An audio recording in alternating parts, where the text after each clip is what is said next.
পরীক্ষা করতে চান, এগুলো আমাদের জন্য খারাপ নয়। এই দুঃখ, কষ্ট, বিপদ আমাদের কোমরকে সোজা করে, আমাদের পায়ের মাটিকে শক্ত করে। চিল্লায় বলেন ঠিক কিনা?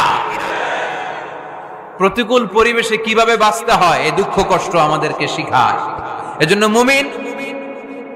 মুমিন বান্দার বৈশিষ্ট্য হচ্ছে দুঃখ, কষ্ট, বেদনা, জ্বালা এগুলোতে সে আপসেট হয় না, সে হাল ছেড়ে দেয় না, সে ভরসা রাখে একজনের উপর। চিল্লায় বলতে হবে তিনি কে?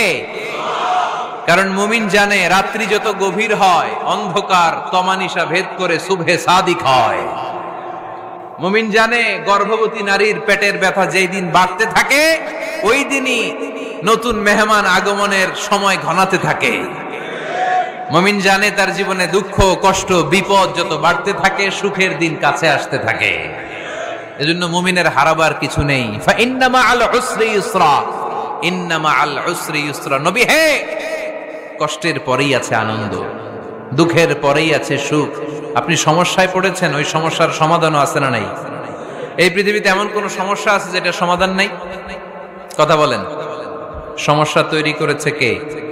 আবার সমাধানও দিয়েছে কে? Allah doesn't create a lock without its key. Allah কখনো চাবি না বানাইয়া ওইটার তালা বানায় নাই। কথা কন। তালাও যেহেতু আছে ওই তালার চাবিও বানিয়েছে কে? মা আনজালাল্লাহু দাআন ইল্লা আনজালাল্লাহু লাহু শিফা। আল্লাহ দুনিয়ায় এমন কোন রোগ পাঠায় নাই যেই রোগের ঔষধ বানায় নাই, এমন কোন রোগ নাজিল করে নাই যেই রোগের কোন চিকিৎসা বানায় নাই, হয়তো সেটা আবিষ্কার হয় নাই। অনেকে ক্যান্সারের কথা বলতে পারেন যে হুজুর ক্যান্সার এমন রোগ, এই ক্যান্সার তার নাই কোনো অ্যানসার, কিন্তু বিজ্ঞানীরা বলতেছে এটারও অ্যানসার আবিষ্কৃত হচ্ছে। সুবহানাল্লাহ কইবেন না? কিছু কিছু ক্ষেত্রে হয়েও গিয়েছে। এজন্য দুঃখের পরেই আছে সুখ, কষ্টের পরেই আছে আনন্দ।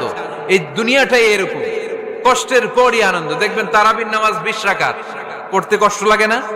কোমরে ব্যথা, হাঁটুতে ব্যথা, কিন্তু 20টা রাকাত যখন শেষ করে মসজিদ থেকে বের হই একটা আনন্দ আছে না নাই? কষ্ট করে পরীক্ষার জন্য প্রিপারেশন নিলেন আপনি কয়েক মাস, কিন্তু ফলাফল যখন ভালো হয় তখন একটা আনন্দ আছে না নাই? সারাদিন রোজা রাখলেন রমজানে, কি কষ্ট, তৃষ্ণায় গলা ফেটে যায়, কিন্তু ইফতারির সময় যখন রুহাবজা শরবতটা খাই কেমন লাগে? একটা আনন্দ আছে না নাই? এজন্য আল্লাহ বললেন فَإِنَّ مَعَ الْعُسْرِ يُسْرًا إِنَّ مَعَ الْعُسْرِ يُسْرًا। ও নবী, কষ্টের দিন মক্কায় অল্প কিছু দিন, মদিনাতে আনন্দের দিন অপেক্ষা করছে। আমাদের জীবনে যদি দুঃখ কষ্ট আসে আমরা ধৈর্য ধরবো, তাওয়াক্কুল করবো একজনের উপর, তিনি কে? কারণ আমরা বিশ্বাস করি কষ্টের দিন এটা চিরকালের জন্য নয়, সামনে আনন্দের দিন আমাদের জন্য সেট করে রেখেছে কে? বিপদে পড়লে ডাকবো কারে? আমাদের অসুস্থতাকে সুস্থতায় পরিণত করে দিতে পারে কে? চাকরির জন্য পাগল পারা, চাকরি নাই, চাকরির ব্যবস্থা করে দিতে পারে কে? বিদেশে যেতে মনে চায়, পাসপোর্ট দিয়ে রেখেছি, ভিসা নাই, ভিসা লাগায় দিতে পারে কে? কিন্তু আমরা দুঃখ, কষ্ট, বেদনা কিছু একটা হইলেই সবার আগে আল্লাহরে শেয়ার করার আগে ফেসবুকে শেয়ার মেরে দিই। আছে না নাই? আপনাদের ফেসবুক অ্যাকাউন্ট আছে নাকি? কার কার আছে দেখি?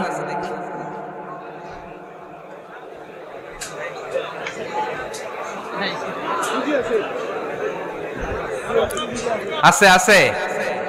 এটার জন্য আমরা ভালো কাজে লাগাই, ঠিক কিনা? আপনি চাইলেই এমন ভাবে ফেসবুক ফ্রেন্ড লিস্ট করতে পারেন যারা ভালো ভালো জিনিস শেয়ার করে, যারা মোটিভেশনাল জিনিস শেয়ার করে, ইসলামের পক্ষে কথা বলে। আপনার এক একটা শেয়ারে অনেকের জীবন বেঁচে যেতে পারে, ঠিক কিনা? একজন মুমূর্ষ রোগীকে বাঁচাতে রক্তের প্রয়োজন, রক্তের গ্রুপ এ পজিটিভ, যারা রক্ত দান করতে আগ্রহী তারা এই নাম্বারে যোগাযোগ করুন। ফেসবুকে মাঝে মাঝে এরকম নিউজ আসে না নাই? আপনি just you put down in share, শেয়ারের মধ্যে একটা পুট করে দিলেন, একটু শেয়ার মেরে দিলেন, ছড়িয়ে পড়লো হাজার হাজার ফেসবুক ফ্রেন্ডদের কাছে। তাদের অনেকে ব্লাড দিতে আগ্রহী, সে তাড়াতাড়ি যে সেখানে ব্লাড ডোনেট করে আসলো। আপনার একটা শেয়ারের কারণে বেঁচে গেল অনেকগুলো প্রাণ। চিল্লা এখন ঠিক কিনা?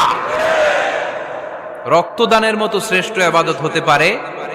আমরা মনে করি শুধু জিকিরি ইবাদত, আমরা মনে করি শুধু নামাজি ইবাদত। রক্তদান, এক ব্যাগ রক্ত থেকে অনেক মানুষকে বাঁচানো যায়। এর মধ্যে আছে হিমোগ্লোবিন, এর মধ্যে আছে প্লাটিলেট, আছে প্লাজমা। রক্তে একটা উপাদান আছে প্লাজমা, নাম শুনছেন? আগুনে পোড়া রোগীকে বাঁচাতে এই প্লাজমা লাগে। হসপিটালের বার্ন ইউনিটে যেয়ে দেখবেন মানুষ কিভাবে চিল্লায়। নুসরাত নামে একটা মেয়ে মারা গেল না, এক বদমাইশের কবলে পড়ে মারা গেল না? তাকে আগুন জ্বালিয়ে দেয়া হয়েছিল তার গায়ে, তার প্লাজমা গুলো জ্বলে গিয়েছিল।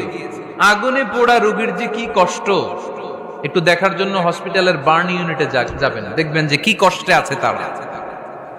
এই প্লাজমা গুলোকে অনেক সেন্টিগ্রেড তাপমাত্রা নামিয়ে ঠান্ডা করে দেহে পুশ করা হয়। আপনার এক ব্যাগ রক্ত থেকে প্লাজমা আলাদা করা হবে, প্লেটলেটস আলাদা করা হবে, হিমোগ্লোবিন আলাদা করা হবে, শ্বেতকণিকা, লোহিত কণিকা আলাদা করে অনেকগুলো মানুষ বেঁচে যাবে। এজন্য ফেসবুক থাকাটা দোষের কিছু না, তবে ভালো কাজে আমরা ব্যবহার করব, ঠিক কিনা? আপনার ফেসবুক শেয়ারিং আপনার জান্নাতি বানাতে পারে, আর আপনার ফেসবুক শেয়ারিং আপনার জাহান্নামের লাকড়ি বানাতে পারে। চিল্লায় বলেন ঠিক কিনা? So the decision is yours. সিদ্ধান্ত আপনাকে নিতে হবে, আপনি কিভাবে করবেন। যে কোনো বিপদে ওয়া ইলা রাব্বিকা ফারগাব, কোন দিকে মনোনিবেশ না করে কার দিকে মনোনিবেশ করব? যে কোনো বিপদ আপদ ফেসবুকে শেয়ার করার আগে শেয়ার করব কার কাছে? আমাদের যার যা লাগে আল্লাহ সবও যদি দিয়ে দেয়, আল্লাহর ধনভাণ্ডারের 1 ইঞ্চিও কমবে? হাদিসে কুদসিতে আল্লাহ বললেন, লাউ আন্না আউওয়ালাকুম ওয়া আখিরাকুম ওয়া ইনসাকুম ওয়া জিন্নাকুম, পৃথিবীর সব জিন, পৃথিবীর সব মানুষ বিশাল মরুভূমিতে দাঁড়িয়ে যদি আমার কাছে চাইতে শুরু করে, আল্লাহ এটা দাও, ওটা দাও, ওটা দাও, আমি আল্লাহ তোমাদের সব চাহিদাও যদি মিটিয়ে দেই, আমি আল্লাহর ধনভাণ্ডারের 1 ইঞ্চিও কমবে না। এজন্য চাইবো কার কাছে? বিপদে আপদে ভরসা করব কার কাছে? আর অবসরগুলোকে কাজে লাগানোর দরকার আছে না নাই? স্বাবলম্বী হওয়ার চেষ্টা করার দরকার আছে না নাই? ফা ইন্নামা আল উসরি ইউসরা, ইন্নামা আল উসরি ইউসরা। নবী হে, কষ্টের পরেই আছে সুখ, দুঃখের পরেই আছে আনন্দ। সব সময় মানুষের সময় একরকম কাটে না। এজন্য আমরা তাওয়াক্কুল করতে চাই একজনের উপর, তিনি কে? বিশ্বনবী বলেন, লিকুল্লি নবিয়্যিন দাওয়া মুস্তাজাবা। এই দুনিয়াতে সব নবীদের একটা করে মুস্তাজাবুদ দাওয়া আছে। আল্লাহ বলেছে, ও নবী, একটা করে স্পেশাল দোয়া করার সুযোগ পাবা, দোয়াটা করা মাত্রই কবুল করে নেব। বিশ্বনবী বললেন, এই পৃথিবীর বুকে যত নবী রাসূল দুনিয়ায় এসেছে, সব নবীরা তাদের স্পেশাল দোয়া দুনিয়ায় করে ফেলেছে, ইল্লা আনা, কিন্তু আমি করি নাই। বিশ্বনবী বললেন, ওয়া ইন্নী আখতাবিউ দাওয়াতি শাফাআতান লি উম্মতি ইয়াউমাল কিয়ামাহ। আমি আমার স্পেশাল দোয়াটা করি নাই, আমার স্পেশাল দোয়াটা আমি আমার গুনাহগার উম্মতকে বাঁচানোর জন্য কিয়ামত পর্যন্ত রেখে দিয়েছি। আমরা যেদিন বিপদে পড়ে যাব, যেদিন আমার আব্বা আমারে চিনবে না, আমি আমার আব্বারে চিনব না, নেতা তার কর্মীরে চিনবে না, কর্মী নেতারে চিনবে না, ঠিক কি না? পীর সাহেব মুরিদরে চিনবে না, মুরিদ পীর সাহেবরে চিনবে না, স্বামী তার স্ত্রীরে চিনবে না, স্ত্রী তার স্বামীরে চিনবে না। নবী থেকে শুরু করে, অলি থেকে শুরু করে, শহীদ থেকে শুরু করে, সবার মুখে একটাই জিকির, ইয়া নাফসি ইয়া নাফসি ইয়া নাফসি। আকাশের সূর্যটা যেদিন মাথার কাছে চলে আসবে, জমিনটা তামার জমিন হয়ে যাবে, সূর্যের তাপে মাথার মগজগুলো ভাতের মাড়ের মতো গলে গলে নাকের ছিদ্র কানের ছিদ্র দিয়ে টপ টপ করে বেয়ে বেয়ে নিচে পড়বে। ওই কঠিন দিনে কেউ কাউরে চিনবে না। বিষ্ণু বললেন, ওই দোয়াটা আমি দুনিয়ায় করি নাই, আমি বদরের যুদ্ধে মার খেয়েছি, উহুদের যুদ্ধে দাঁত ভেঙেছি, আমি না খেয়ে পেটে পাথর বেঁধেছি। আমি যদি ওই দিন দোয়া করতাম, আল্লাহ দোয়া কবুল করে নিত, জান্নাতি খাবার দিয়ে দিত, আমার মায়ের খাওয়া লাগতো না, তায়েফে আমার রক্ত ঝরতো না, দোয়া করলেই কবুল। কিন্তু ওই দোয়াটা আমি দুনিয়ায় করি নাই, ওই দোয়াটা আমার জন্য, আপনার জন্য, আমাদের জন্য বিশ্বনবী জমা রেখে দিয়েছে। এজন্য বিশ্বনবীর চিন্তা আর আমাদের চিন্তা এক চিন্তা না, বিশ্বনবীর পুরা উম্মতের চিন্তা। কিয়ামত পর্যন্ত যত মানুষ আসবে সবাই আমার উম্মত, না জানি তাদের নসিবে কি হয়ে যায়। এই চিন্তার বোঝা বিশ্বনবীকে কাবু করে ফেলেছিল। আল্লাহ বললেন, নবী, নো টেনশন, কোনো টেনশন নাই, আপনার এই চিন্তার বোঝাকে আপনার পিঠ থেকে আমি আল্লাহ নিজ দায়িত্বে সরিয়ে নিলাম। এজন্য আল্লাহ বললেন, আলাম নাশরাহ লাকা সাদরাকা ওয়া ওয়াদা'না আনকা বিজরাক আল্লাযী আনকাযা যাহরাক। যেই চিন্তার বোঝা আপনাকে কষ্ট দেয়, যেই চিন্তার বোঝা আপনারে পেরেশান করে তোলে, আপনার পিঠ থেকে ওই চিন্তার বোঝা নবী আমি সরিয়ে নিলাম। কি দিয়ে সরিয়ে নিল? কোরআনের আলো দিয়ে। আওয়াজ করে বলতে হবে, কি দিয়ে? বিশ্বনবী মক্কায় দেখতেন মূর্তির পূজা হয়, আল্লাহর ঘরের ভিতরে 360টা মূর্তির পূজা। বিশ্বনবী দেখতে পেলেন দুর্বলের উপরে সবলের অত্যাচার। বিশ্বনবী দেখতে পেলেন নারীদেরকে অত্যাচার করা হয়। কন্যা সন্তান হলে বাবা তার মেয়েটাকে নিয়ে জঙ্গলের ভেতরে ঢুকে কিংবা মরুভূমির ভেতরে যে জীবিত দাফন করে দেয়। ওয়াইদাল মাউউদাতু সুইলাত ওয়াদুল বানাত। বিশ্বনবী এগুলো দেখতেন চারপাশে। দেখে এই পথহারা জাতিকে কিভাবে উদ্ধার করবেন, কি দিয়ে উদ্ধার করা যায়, এই টেনশনে বিশ্বনবীর পিঠ বাঁকা হয়ে গিয়েছিল।